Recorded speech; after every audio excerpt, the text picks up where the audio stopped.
নমস্কার বন্ধুরা, মা বেটি চ্যানেলে আপনাদের স্বাগত জানাই। আপনারা কেমন আছেন? অবশ্যই ভালো আছেন, আমিও ভালো আছি। এখন একটু ম্যাগের ভাব আছে। আজকে সকালে বাজারে গেছি, এই যে ভালো কাঁচা মরিচ পাইছি বড় বড়, তাই নিয়ে আইছি মরিচ ভাজি বানাবো। তো চলেন এই মরিচ ভাজিটা চটপটা বানাই কি করে দেখাই আপনাদের। আসেন বন্ধুরা, আমি এই জায়গায় 250 গ্রাম বেসন নিছি। তো আমি এই বেসনটার ব্যাটারটা পয়লা বানাই নেব। এই যে একটু ছোট চামচের 1 চামচের মতো হলুদ দিয়ে দিছি, স্বাদ অনুসারে লবণ দিয়ে দেবো। এই যে আমি এখন এইটা ব্যাটারটা বানাই নেব। হলদি আর লবণটা ভালো করে মিলাই নেবো পয়লা।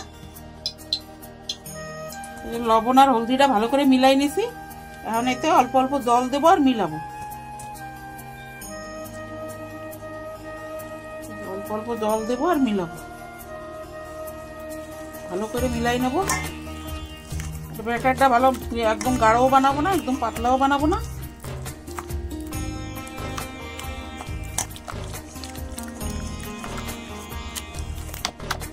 এখন এর ভিতর দিয়ে দেবো অল্প একটু গরম তেল। এর ভিতর সোডা দেবো না, আমি সোডা দিলে অনেক তেল টানে, এই জন্য অল্প একটু গরম তেল দিয়ে দেবো। এই যে 1/2 চামচের মতন গরম তেল, এই তেলটার ভিতর দিয়ে দেবো। আমি এটা ভালো করে মিলাই নেবো। সোডা দিলে অনেক তেল টানে, তো অত তেল খাওয়া যায় না, এই জন্য গরম তেলটা দিলে তেল টানে না, আর বেশি তেল হয় না। 1 চামচের 2 চামচের মতন দিয়ে দেবো কর্নফ্লাওয়ার। এতে দিয়ে দেবো, মানে এটা ভালো করে মিশাই নেবো। তো বড়াটা, মিষ্টি ভাজির বড়াটা ভালো মুচমুচে হবে খাইতে। এই যেমন বেসনটা গোলানো হয়ে গেছে, এখন আমি মরিচটা কাটিয়ে নেবো।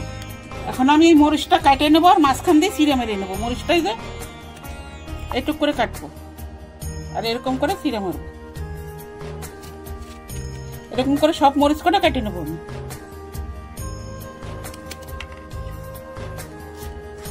এরকম করে চিড়ে মারিয়ে নেবো। এই যে আমি এরকম করে সব কাটিয়ে নিছি আর মাঝখান দিয়ে চিড়ে মারিয়ে নিছি। আর এই যে আমার এই উপরের এই কটা লাগবে না, তাই এই কটা আমি আলাদা করে রেখে দিছি। এখন আমি এর জন্য একটা মশলা বানাবো এর ভিতরে ভরার জন্য। মশলা বানানোর জন্য দিয়ে দেবো পয়লা এই যে ধনে জিরে পাউডার, 2 চামচ ধনে জিরে পাউডার দিয়ে দেবো। এই যে দিছি।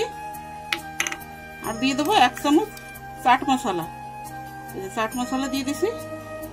আর এর ভিতর দিয়ে দেবো অল্প একটু মরিচ পাউডার আর স্বাদ অনুসারে লবণ, একটু লবণ দিয়ে দেবো। আর এর ভিতর দেবো অল্প একটু লেবুর রস। মশলাটা চটপটা হবে, সেই জন্য একটু লেবুর রস দিয়ে দেবো। এটা মিলাই নেবো। এই যে আমার মশলাটা ভালো করে মিলানো হয়ে গেছে। এখন আমি মরিচের ভিতর ভরে নেবো এক এক করে। এই যে এর ভিতরে আমি এখন মশলা ভরবো।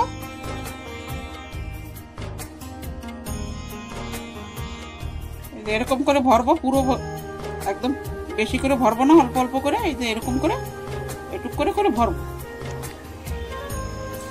এই যে আমার সব ভরা হয়ে গেছে। এই লাস্টটাই একটা ছিল, এই যে ভরছি সব কটা আমার। এই যে ভরা হয়ে গেছে। এই দেখেন সব কটা মরিচে আমি মশলা ভরে নিছি। এই যে তেলটা আমার গরম হয়ে গেছে। এখন আমি এতে এই বেসনের ব্যাটারটা লাগাই নেবো ভালো করে, তারপরে ভাজবো। এখন আমি এতে ভালো করে ব্যাটারটা ভরাই নেবো, তারপরে ভাজবো। এক এক করে পুরো ভেজে নেবো এরকম করে করে করে। এই যে ভরাইছি, আমি দিয়ে দেবো তেলের ভিতরে। এরকম করে করে সব দিয়ে দেবো এর ভিতরে। এই যে সব দিয়ে দেবো, কিন্তু এক এক করে, একসাথে পুরো দেবো না, অল্প অল্প করে ভাজবো। এই যে আমার এই কটা ভাজা হয়ে গেছে। এই যে আমার সব মরিচ ভাজা কটা ভাজা হয়ে গেছে। এখন আমি নামাই নেব। এই দেখেন বন্ধুরা, সকালবেলা নাস্তায় মির্চি ভাজি বানাইছি, ওর সাথে রয়েছে আম কাসন। আর এই মির্চি ভাজিটা আম কাসনের সাথে খাইতে অনেক ভালো লাগবে। ভিতরে একটু চটপটা মশলা রয়েছে। আর আপনারাও এরকম বানাই খাবেন। ভালো লাগলে কমেন্ট করবেন, লাইক করবেন, শেয়ার করবেন, সাবস্ক্রাইব করবেন। আর এরকম পাশে থাকবেন। ভালো থাকবেন, সুস্থ থাকবেন। আর এখানে ভিডিওটা আমি সমাপ্ত করছি। লঙ্কা ভাজি রেডি, খাই দেখি। মা কাসুন্দি বানাইছিল আমের, ওটা দিয়ে খাই দেখি। ও কি অসাধারণ বানাইছে আমার মা, একেবারে দেখুন কত সুন্দর দেখতে। বন্ধুরা আপনারাও এরকম বানাই খাবেন, অসাধারণ হয়েছে, বাহ।